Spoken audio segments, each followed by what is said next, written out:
আমি তুষারকান্তি শিকদার, গ্রাম যোগানিয়া, থানা নড়াগাতি, ইউনিয়ন বাউইসোনা, জেলা নড়াইল। আমি একটা জমি বিক্রি করি, জমি নিয়ে বিরোধ হয়, বিরোধের একটা সালিশ হয়। সালিশির পরিপ্রেক্ষিতে আমাকে একটা সময় দেয়, সময় নির্ধারণ করে দেয় 2 মাস সময়।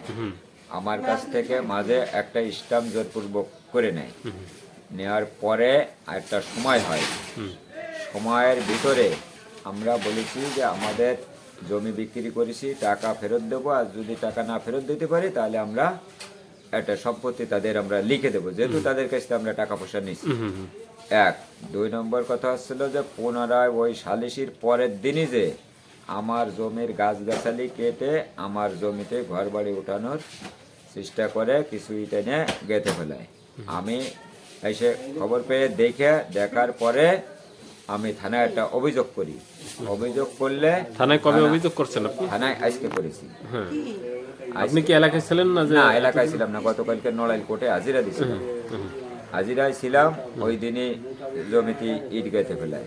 তার পুনরায় দেখার পরে আমি আজ বৃহস্পতিবার সকাল ভোর 7টার সময় আমি নড়াগাতি থানায় আসি। হাজির হয়ে আমি একটা দরখাস্ত করেছি, অভিযোগ যে এতে করে আমি আমার সম্পত্তিটা ফিরে পাই, আর তাদেরও যে ওয়াদা আছে সেই ওয়াদা মতন তাদের জিনিসটা আমি ফেরত দিতে পারি। এর সুস্থ সমাধান আপনাদের কাছে আমি চাচ্ছি, প্রশাসনের কাছে চাচ্ছি। আমার জানের নিরাপত্তা নাই, আমাকে যে কোনো মুহূর্তে খুন জখম করে মেরে ফেলতে পারে। এই আসলে আমার বক্তব্য। নিজ জমিটা যাতে করে আমি ফেরত পাই, আমাদের খরিদ করা সম্পত্তি, জীবনের যে নিরাপত্তা, সেই নিরাপত্তার সুকামনা আমি আমার নড়াগাতি থানার প্রশাসনিকভাবে সাহায্য সহানুভূতি চাই। আমার বাড়ি দক্ষিণ যোগানিয়া। আমার বাপের নাম দলুমুল্লাহ, আমার নাম শরীফুল ইসলাম। আমি তুষারের কাছ থেকে 2 বছর আগে আমি 10 কাঠা জমি কিনছি বাড়ি করব বলে। সে তার জমি ভুলভাল দলিল, অন্য দলিল দিয়ে, অন্য মানুষের দিয়ে স্বাস্থ্য ভাইকে জমি আমার দখল দিয়ে দিয়েছে, দলিল করে দিলে ওইখানে আমি জমি যেতে পারি না। আগে একবারও আমার বিরোধী ওর স্বাস্থ্য ভাইরা সাংবাদিক নিয়ে এগুলো নিয়ে করছে, আমার ওইখানে জমি নাই। পরে লাস্টে নড়াইল থেকে উকিল আইনে, সরকারি উকিল আইনে ওরা জবানবন্দি দিয়ে যে উকিল যে রায় দেয়, ওই রায় অনুযায়ী কাজ হবে। সে রায় অনুযায়ী রায় হবে। এই উকিল লাস্টে এই সবার সম্মতি নিয়ে উকিল কাগজপাতি দেখে ওর ওইখানে জমি টেকে নাই। উকিল লাস্ট ফিনিশিংই রায় দিয়েছে, ওর ওখানে জমি টিকে নাই, এর জমির পরিবর্তে অন্য জায়গায় দিয়ে জমি দিতে হবে।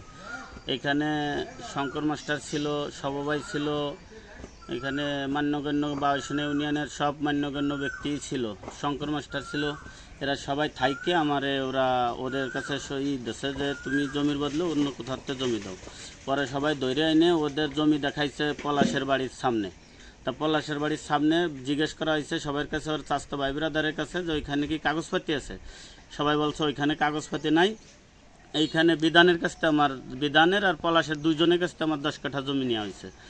তা ওইখানে যখন শুনছে পলাশের ওইখানে, বিধানের ওইখানে জমির দলিল নাই, এই পাশে এসে দেখাইছে এই জমির দলিল আছে, এই জমি বিধানেরও আছে, তুষারেরও আছে। এই তুষারেরা এসে, তুষার এখানে সবভাই ছিল, লিটু বিশ্বাস ছিল, বাবলু ভাই ছিল, তারপরে আব্বাস মেম্বার ছিল। এরা সবাই মান্যগণ্য লোক আমারে দেখাই এই জায়গা জায়গায় দখলে তা 2-3 দিনের মধ্যে ঘর উঠাও, ওদের কাছ থেকে ঘর উঠাই করো। ওরা দেখা যাচ্ছে কি 2 মাসের সময় নিয়েছে, দলিল করে দেবে। 2 মাস পর ওর ছোটো ভাই বিধান ওর কাছে জিজ্ঞেস করছে তুমি জমি দলিল করে দেবা কি? 2 মাস পরে জমি দলিল করে দেবো, আপাতত ওরা ঘর দরজা উঠাই থাকুক। আর এই বিষয়ে এই কাগজের একটা স্টাম্প লিখিত দেশে এই টাকা, এই দাম, এই জমি দিল। 2 মাস পরে জমির টাকা দলিল করে দিলে জমির ওই স্টাম্প ফেরত দিতে হবে। আর এই জমি দিতে হবে বাজার মূল্যে। এলাকার মানুষ যা বলে, বাজারে যদি 10 টাকা দাম থাকে 10 টাকা দিতে হবে।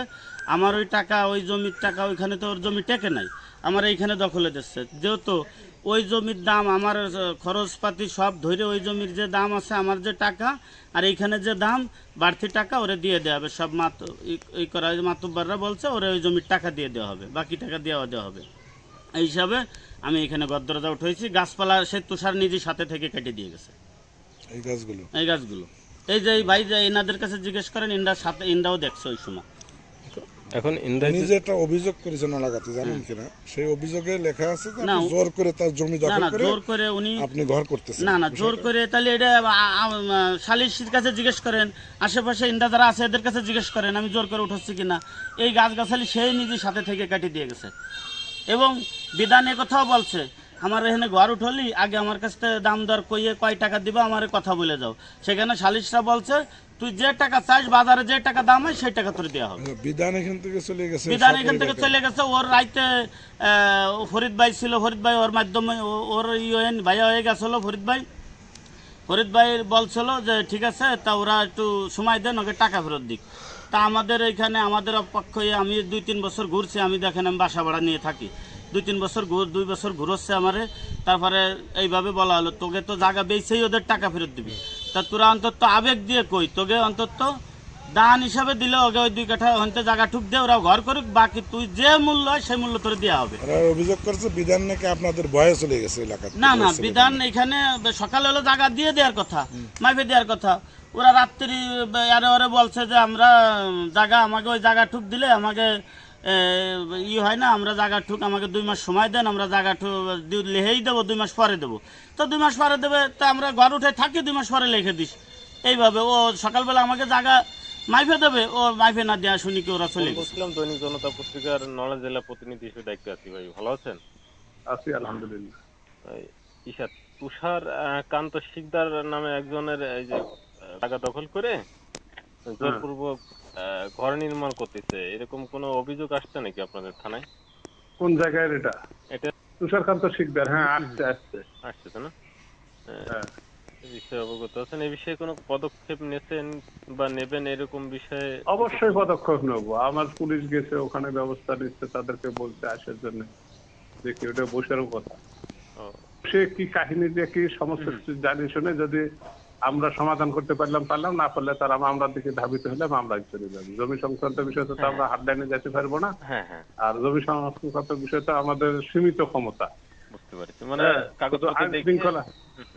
আইন শৃঙ্খলা রক্ষার জন্য যতটুকু আমাকে বলার দরকার বলবো, আর যদি এতে না মানে তাহলে আমাদের প্রসিকিউশন মামলার যেটা বিধান আছে আমরা দিয়ে দেবো। ঠিক আছে ভাই, ধন্যবাদ আপনাকে। আচ্ছা।